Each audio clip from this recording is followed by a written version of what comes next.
ሰይፉ ፋንታሁን ሾው ላይ በየሳምንቱ እየቀረቡ የምናያቸው ሴትና ወንድ አርቲስቶች የኑሮ ልዩነት ግን እያያችሁ ነው። ሙሉዓለም ጌታቸው የፊልም ኢንዱስትሪ ወንዶችን ይበላል፣ ሴቶችን ያበላል ብሎ ነበር። በእርግጥ ይህ አባባል ትክክል ነው? አሁን ባለው የፊልምም ሆነ የቲያትር ኢንዱስትሪ በሞት አፋፍ ላይ እንዳለ ይሰማኛል። አሁን ላይ የሚወጣ ፊልሞች የሉም። የሚወጡ ፊልሞች በጣም ሬር ናቸው። በዛ ላይ የሚሳተፉም አርቲስቶች አርቲስት እንኳን የሚለው ትንሽ ጥያቄ ምልክት ውስጥ ይቀመጥልኝ። ወጋየሁ ንጋቱን አርቲስት ባልንበት አፋችን ሌላውን ምን ማለታችን ትንሽ ይከብዳል። ኤኒዌይ ግን ትንቅ አርቲስቶች፣ በጣም ጥቂት አርቲስቶች ይሳተፋሉ በነዛ ፊልም ውስጥ። እነዛ ፊልሞችም የተፈለገው ያህል ይታያሉ ማለት ዘበት ነው። አሁን ላይ ቲያትሩ ኦልሬዲ የተዘጋ ያለበት ሁኔታ ነው ያለው።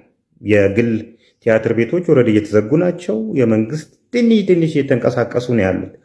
በዚህ ኢንዱስትሪ ውስጥ በዚህ በደከመ ኢንዱስትሪ ውስጥ ሴቶችን የሚያበላ የሆነበት ወንዶችን የሚበላ የሆነበት ኢንዱስትሪ ምን ስለሆነ ነው?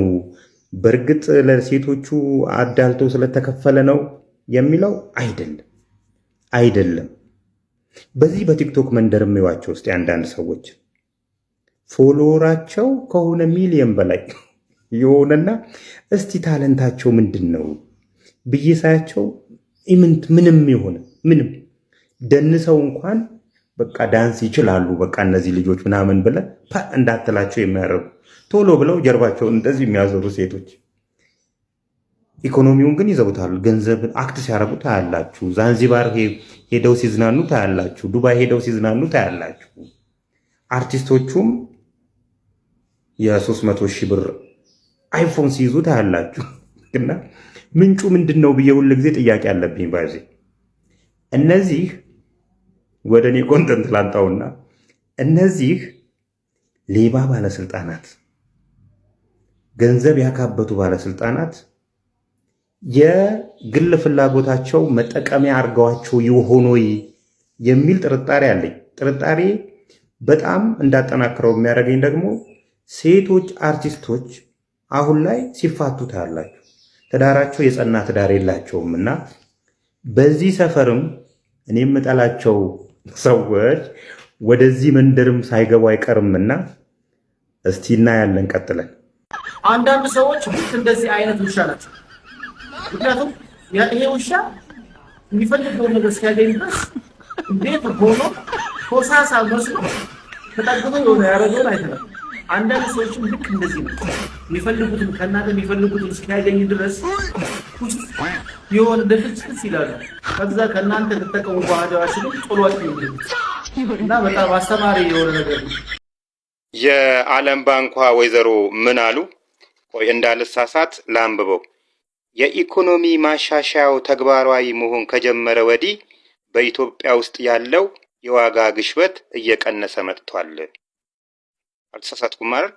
የኢኮኖሚ ማሻሻያው ተግባራዊ መሆን ከጀመረ ወዲህ በኢትዮጵያ ውስጥ ያለው የዋጋ ግሽበት እየቀነሰ መጥቷል።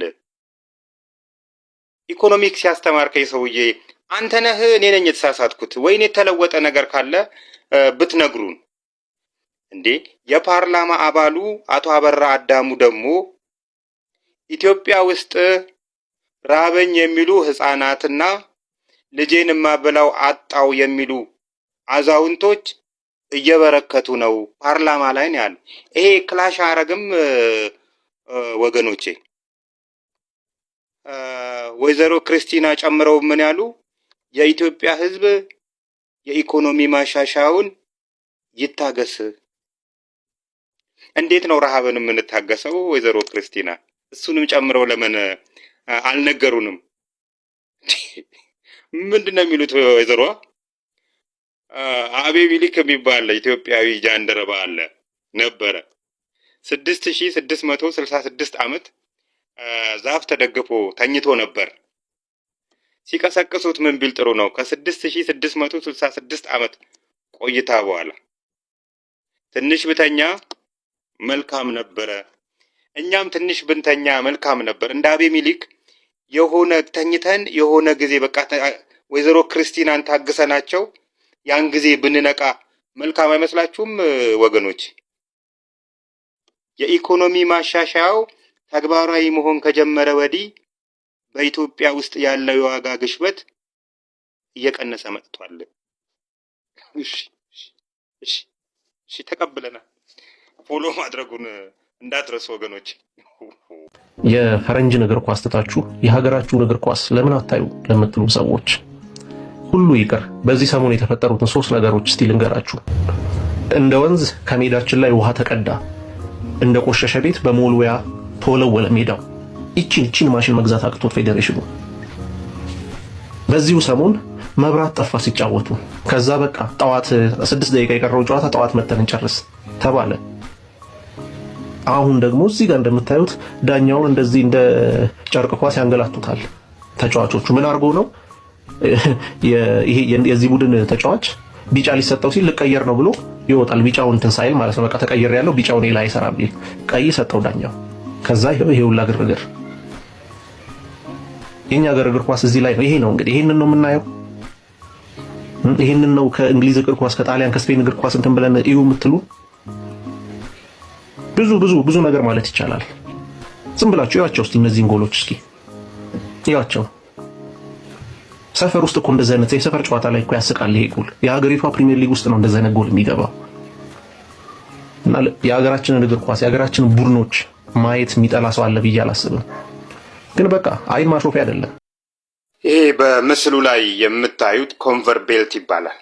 ዋና አገልግሎቱ የማዕድን ፋብሪካዎች፣ የሲሚንቶ ፋብሪካዎች እና የድንጋይ ወፍጮዎች ድንጋዩን ከተፈጥሯዊ ቦታ በቅብብሎሽ ፋብሪካው ድረስ በቀላሉ እንዲያደርሰው የተሰራ መሳሪያ ነው። ኢትዮጵያ ውስጥ እንግዲህ ከዚህ በተጨማሪ ሌላም አገልግሎት አላቸው። ምስራቅ አካባቢ በተለይ የኮንትሮባንዲስቶች መኪና ሻምቦ የሚባሉ መኪኖች አሉና ታርጋው አካባቢ ይህን ኮንቨር ቤልት ይቆርጡና ከጥግ እስከ ጥግ የሚሆናቸውን ያህል ይቆርጡትና ታርጋው ላይ መሬት እንዲደርስ አድርገውት እንትን ይሉታል፣ እዛ ላይ ያስሩታል ማለት ነው። ከዛም በኋላ ቀለም ይቀቡታል። መኪናውን ለማስዋብ ነው የሚመስለው፣ ግን ዋና ዓላማው እሱ አይደለም። እነሱ የሚያደርጉበት ይሄን ነገር። ሌላ ደግሞ የኋላ ጎማ ላይ ጭቃ መከላከያ እንዲመስል አድርገውም 2 ጎማዎች ላይ ያደርጋሉ። እንግዲህ ኮንትሮባንዲስቶች በባህሪያቸው ውስጡን ነው የሚሄዱት፣ ጫካውን ነው የሚሄዱት። እዛ ጫካ ውስጥ በሚሄዱበት ሰዓት የመኪናውን ዳና እየለቀቁ ነው የሚሄዱት። እየለቀቁ ሲሄዱ ዳናውን አይተው የተለያዩ የፌዴራል ፖሊስ አባላት፣ መከላከያ ምናምን በኮንትሮባንድ ላይ ሕግን የሚያስከብሩ አካላት ዳናውን አይተው ይከተሏቸዋል። ያንን ነገር እነሱ ዳናውን እንዳያገኙት ያ ከኋላ ያለው ኮንቨር ቤልት እያጠፋ ይሄዳል ማለት ነው። ሌላው ግን ትልቁ ዓላማው እንግዲህ የኮንትሮባንድ ሹፌሮች በብር መደራደር አንችልም ብለው ካሰቡ አማራጫቸው ማምለጥ። ስለዚህ ይተኩሱባቸዋል ማለት ነው። የፌዴራል ፖሊስ አባላት፣ መከላከያ፣ ሌላ የህግ አካላት ይተኩሱባቸዋል። ሲተኩሱት ጎማውን ለመምታት በሚተኩበት ሰዓት ኮንቨር ቤልቱን ነው የሚያገኙት። ኮንቨር ቤልቱ በባህሪው ጠንካራ ስለሆነ ጥይትን አያሳልፍም። በተለይ ክላሽ አታልፏትም እና ድንገት እንኳን ብታልፍ ጭቃ መከላከያ ተብሎ ከኋላ የተደረበው አለ እና እሱ ላይ ነው የሚያርፈው። ስለዚህ በዛ አይነት ሁኔታ ነው፣ ለዛ ፐርፐዝ ነው ዋና ዓላማው የሚሰራበት እንጂ ለጌጥ ተብሎ አይደለም። እነዚህ እንግዲህ መኪኖች አዲስ አበባ ድረስ ተንጓተው ሲመጡ ታያቸዋላችሁ እና የህግ አካላት ለዛ ፐርፐዝ የተሰራ መሆናቸውን አውቃችሁ እንዲፈቱ ብታስደርጓቸው ጥቆማ ለመስጠት ያህል ነው። ታውቁታላችሁ፣ በተለይ ፌዴራል ፖሊሶች በረሃ አካባቢ ያላችሁት፣ አዲስ አበባ ናችሁ ግን የምታውቁ ስላልሆነ በዚህ አጋጣሚ ጥቆማ ይድረሳችሁ ብዬ ነው። ቪዲዮውን የምትወዱት ከሆነ ፎሎ ማድረጋችሁን እንዳትረሱ። አንበሳ ግቢን ታውቁታላችሁ እንግዲህ እዛ አካባቢ አንበሳ ግቢ አካባቢ የሚኖሩ የ6 ኪሎ የ4 ኪሎ የ5 ኪሎ ልጆች፣ የፈረንሳይ ለጋሲዮን ልጆች፣ እዛ አካባቢ ያደጉ ሰዎች የአንበሳን ድምፅ ያውቃሉ። ድሮ ጀምሮ እዛ አካባቢ ስለነበሩ አንበሶቹ የተለያየ ጊዜ ስለሚጮሁ ድምፃቸውን ይለዩዋቸዋል ማለት ነው። አንድ ጊዜ ግን አንበሶች ሜቢ የምታውቁት ታሪኩን የምታውቁ ሰዎች ተጨማሪ ነገሮችን ታስታውሱኛላችሁ። አንበሶቹ ቀስ እያሉ መጮህ አቆሙ እና አንዳንዶቹ አንበሶቹ ከዛ ከግቢ ተነስተው ወደ ሌላ ቦታ የተዘዋወሩ ይመስላቸዋል። አንዳንዶቹ ደግሞ የሆነ ነገር ሆነው ሊሆን ይችላል ብለው ወደዛ አንበሳ ግቢ በሚሄዱበት ሰዓት ባይዜ ይወራ ነበረ። 6 ኪሎ አካባቢ በተለይ በጣም ነው የሚወራው እና ስጋዎቻቸውን እየተሸጠ ነው ምናምን የሚባል ወሬ ነበርና ሄደው ሲያዩአቸው አንበሶቹ ድክም ብለው እንኳን ሊጮሁ አይደለም ሊራመዱ አቅቷቸው ነበርና አላፊው ሲጠየቅ ምን ቢል ጥሩ ነው፣ እኛ አንበሳ ለማደለብ አይደለም፣ አንበሳው የተመጣጠነ ምግብ እንዲያገኝ በሳይንስ የተደገፈ አመጋገብ እየሰጠናቸው ነው አሉ። እና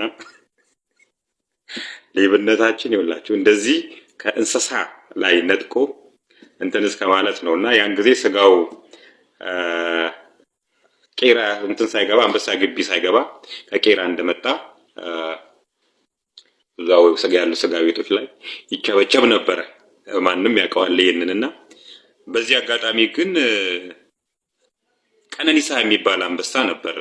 ይሄ አንበሳ ባይዜ ቀላቢውን በልቶታልና ይሄን እንደዚህ ያለውን ሰውዬ ቢበላልኝ ደስ ባለኝና ይሄን ያህል ነው እንትን ያጣው ፈር ያጣ ነው ሌብነቱና በዚህ አጋጣሚ ቄራዊ ድርጅት የተለያዩ ሮመሮች ይነሱበታል እና ቄራዊ ድርጅት ላይ የሚነሱ የሌብነት ሮመሮችን እንትን ለማለት ማስረጃዎችን አጣው መረጃዎችን አጣውና እዛ አካባቢ ዘመድ እንደሌለኝ ተገንዘብ ያለውና ሜቢ ቄራዊ ድርጅት የአዲስ አበባ ቄራዊ ድርጅት አካባቢ የምትሰሩ ሰዎች የምታውቁ ሰዎች ያሉትን ነገሮች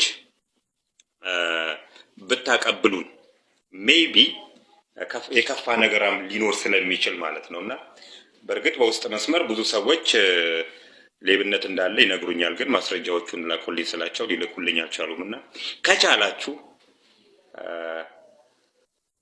አቅሙ ካላችሁ ብትልኩልኝና ህብረተሰብን ከጥፋት ብናድን ደስ ይላል።